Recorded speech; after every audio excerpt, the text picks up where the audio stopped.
Je veux remercier de m'avoir donné l'occasion d'être ici, de vous parler de ma vie. Je m'appelle Ana Aguilera Pateco, j'ai 36 ans, j'ai 4 enfants. Je suis bolivienne, je suis née dans le département de Santa Cruz, dans la province de Chile, la municipalité de Manapaki.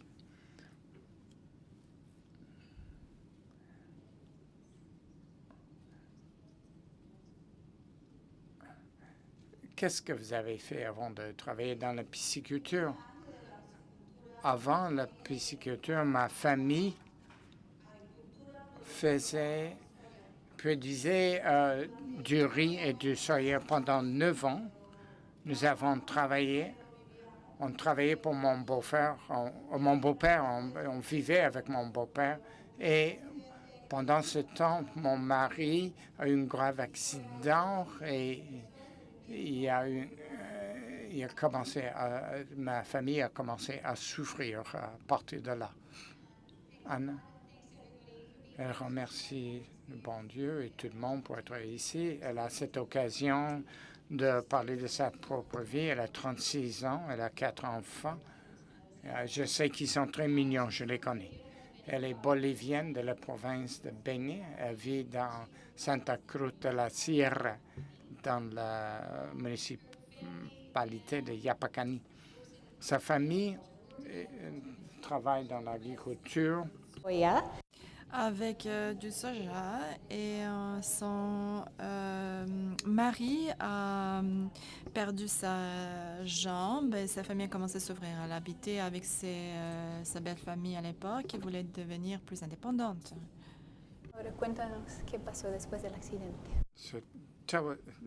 Racontez-nous ce qui s'est passé après l'accident. Après l'accident, je cherchais une façon d'appuyer mon mari et faire prospérer ma famille. Avec l'aide de mon mari, on a décidé de devenir indépendant et aller vivre dans le village. On était à la campagne. On nous avait prêté un petit lopin de terre pour... Ça n'a pas été trop difficile pour lui de trouver du travail dans le village. Il avait commencé à travailler avec un grand producteur de riz et de soya. Elle avait la possibilité de se déplacer. Moi, je suis resté à la maison. Je ne pouvais pas travailler. J'avais 3 enfants. Le plus grand avait 8 ans, le deuxième 3 ans et demi. Et le dernier avait 1 an et demi. Je ne pouvais pas travailler. Je me suis dit que j'allais chercher une façon de donner un coup de main et accumuler un petit peu d'argent avec n'importe quel petit travail. Elle dit comment elle a décidé d'être plus indépendante. Alors ils sont passés, ils ont ménagé dans une petite ville. Le beau-frère leur a donné une maison qui n'était pas entièrement construite, mais ils ont pu y aller. Son mari a pu trouver du travail assez facilement. Ils lui ont donné une voiture et ça a payé. Mais elle avait beaucoup plus de difficultés à trouver du travail. Il y avait 3 enfants à la maison. Ses enfants avaient 8, 3 et demi, 1 an et demi. Donc, elle ne pouvait pas travailler parce qu'elle s'en occupait. Donc, elle a décidé d'attendre et trouver un moyen quelconque pour trouver du travail et aider à subvenir aux besoins de la famille. Y ahora cuéntanos de cómo te fue con la piscicultura, cómo empezaste. Alors, racontez-nous comment ça a fonctionné avec la pisciculture. J'ai commencé avec la pisciculture. Mon beau-père m'a invité à une réunion de pisciculteurs et j'ai vu beaucoup de femmes rassemblées, beaucoup de femmes qui avaient presque la même situation que la mienne parce que la production de riz était problématique. Il y avait beaucoup de problèmes. Une chose, c'est que la terre était pas très bonne. Il y avait des maladies, les prix étaient très bas. Et je me disais qu'on avait des dettes on avait du poisson qu'on ne pouvait pas vendre parce que la pisciculture était quelque chose de très nouveau là-bas. Ça faisait seulement 3 ans. J'ai commencé à travailler là-dedans en 2011 et les partenaires étaient en train de faire sa première récolte et on ne pouvait pas vendre. Je vis dans un petit village où je pouvais offrir du poisson. On m'avait dit que je pouvais commercialiser le poisson parce que eux, ils ne pouvaient pas le faire. Ils trouvaient que c'était plus facile pour moi, l'organisation à 5 réfrigérateurs qu'on utilise pour vendre le poisson. Moi, c'était parfait pour moi. C'était ça que je cherchais. Et c'est comme ça que j'ai commencé à vendre du poisson au kilo. J'ai commencé à présenter des annonces dans la rue où je vivais et je vendais 30 kilos par semaine. Ça ne suffisait pas pour moi. Je voulais faire autre chose pour obtenir plus d'argent. J'ai commencé à préparer de la nourriture sur le grill. Je faisais de la soupe avec le poisson et j'en ai vendu pas mal, 100 kilos à la semaine. Ils ne pouvaient pas me donner assez de poissons. Alors, j'ai commencé avec 4 réservoirs. J'ai eu une formation et j'avais déjà une idée de comment alimenter les poissons. J'ai commencé avec 4 réservoirs et Alors, elle raconte l'histoire, comme quoi un jour, elle est allée avec sa belle-mère qui faisait partie d'une association de pisciculture et à la rencontre, elle a vu des femmes qui étaient dans une situation similaire, qui souffraient de la même façon. Elles étaient préoccupées. Elle faisait la pisciculture depuis quelques années. Elles n'avaient pas d'endroit pour le vendre. Elles ne savaient pas comment le faire. Donc, c'était les premières captures de poissons. Ça fait partie des raisons. En fait, elle souffrait également parce que la production de riz avait des problèmes avec des maladies, des prix, etc. Donc, il y a beaucoup de femmes avec des dettes. Elle était venue à la rencontre. Les membres de l'association, surtout des femmes, ont demandé de vendre les poissons. Elles habitaient au village. Elles ont demandé est-ce que tu peux, s'il te plaît, vendre pour nous. Ils avaient 5 frigos et 17 contenants pour conserver le poisson. Elles ont demandé si elles pouvaient le vendre pour elle. Donc, c'est exactement ce qu'elle cherchait. Elle voulait le faire. Elle a accepté parce qu'elle voulait subvenir aux besoins de la famille. Donc, elle a fait des panneaux dans les rues, des affiches. Elle a essayé de communiquer le message. Donc, petit à petit, elle a commencé à vendre à peu près 30 kilos par semaine. Ensuite, elle a décidé de vendre du poisson cuit. Donc, elle a fait des barbecues ou des soupes de poisson. Elle les vendait. Les gens y mangeaient de plus en plus. Donc, c'est passé de 30 kilos à 100 kilos par semaine. Et enfin, elle a commencé à vendre à l'extérieur. Donc, en fait, elle a dû créer ses propres étangs.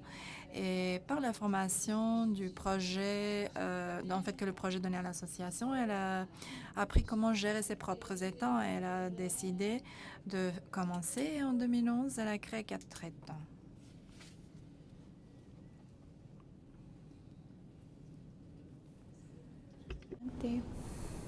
What about the restaurant?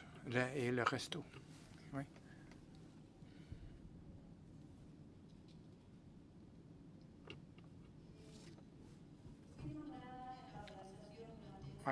For 2 years, I was the president of the organization. Thanks to that, on m'a envoyé à faire de la formation, on m'a envoyé au Brésil, où j'ai étudié la production et reproduction des poissons. Elle était la présidente de l'association pendant 2 ans. Alors, elle a eu l'occasion d'aller suivre la formation au Brésil sur la qualité de l'eau, l'alimentation de poissons, les maladies des poissons et la reproduction. Donc, c'était une bonne expérience pour elle. Yeah.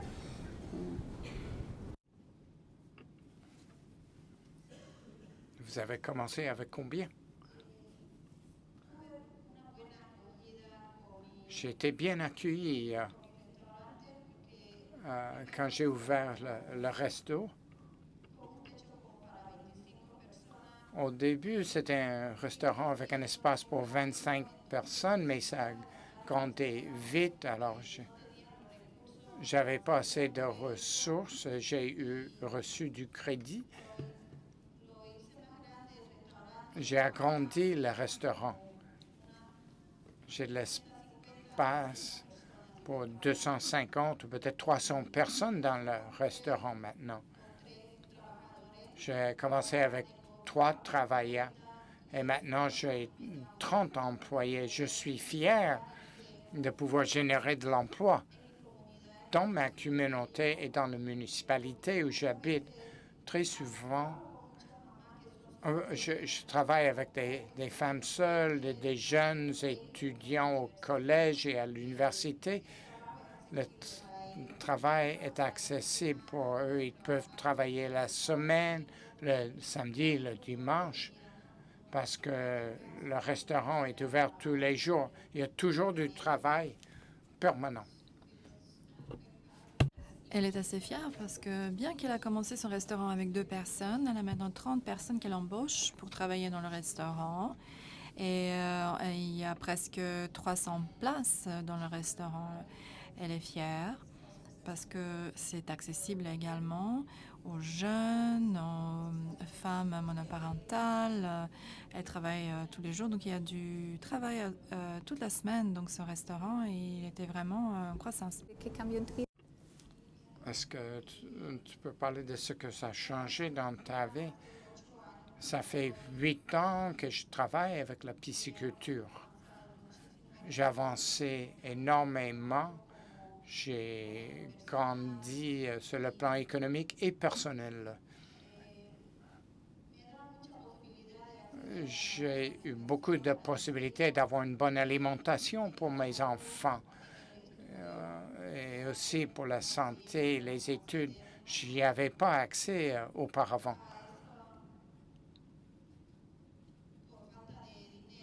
Parce qu'on manquait d'argent. Je n'avais rien. Et je suis très reconnaissante par rapport à Dieu, par rapport à vous. Je vous remercie du soutien parce que vous nous avez permis d'apprendre, de connaître la technologie.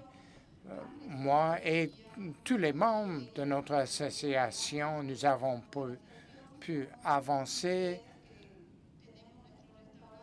Il y a 3 femmes qui ont des restaurants, 3 qui font de la commercialisation du poisson et ils ont pu payer toutes les dettes de l'époque de l'agriculture et tous les membres ont un métier maintenant. En termes de changement à sa vie, à sa famille, elle dit que même au-delà d'un meilleur revenu, de meilleurs ou plus de ressources économiques, elle a pu offrir une éducation meilleure à ses enfants, meilleure alimentation. Elle m'a dit l'autre jour qu'avant, ils mangeaient du poisson 2 fois par mois. Maintenant, c'est presque tous les jours. Elle travaillait dans ce domaine depuis 8 ans, donc elle a vu beaucoup de changements chez elle, mais aussi chez les autres membres de l'association. Il y a 3 femmes de notre association qui vendent du poisson et qui ont des restaurants et avec leurs entreprises commerciales, elles ont pu rembourser toutes les dettes accumulées par l'agriculture. Elles ont pu croître, même, pas juste avec la technologie, mais de manière générale. Me olvidaba que I forgot. J'ai oublié de dire. Dans l'agriculture, j'ai travaillé 9 ans et ça fait 8 ans en pisciculture.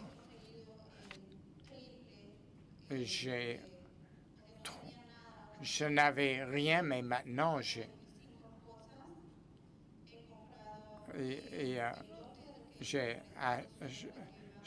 acheté le lopin. J'ai acheté 2 autres parcelles de terre. On a toute la machinerie nécessaire pour la pisciculture, pour creuser les étangs, les aérateurs et tout ça grâce à la formation que vous nous avez donnée, les outils. Avant, on avait des problèmes avec la mortalité des poissons. Maintenant, ce n'est plus le cas. Les membres sont très reconnaissants. Moi aussi, nous avons une petite entreprise d'alimentation équipée. Nous sommes en train de fabriquer nos propres aliments pour le poisson. On continue à recevoir beaucoup d'appui du Brésil et on est en train d'améliorer les aliments pour les poissons. Merci beaucoup. Que Dieu vous remercie aussi. Je suis très contente. Je ne pensais jamais que je pourrais venir ici pour échanger avec vous. Merci beaucoup.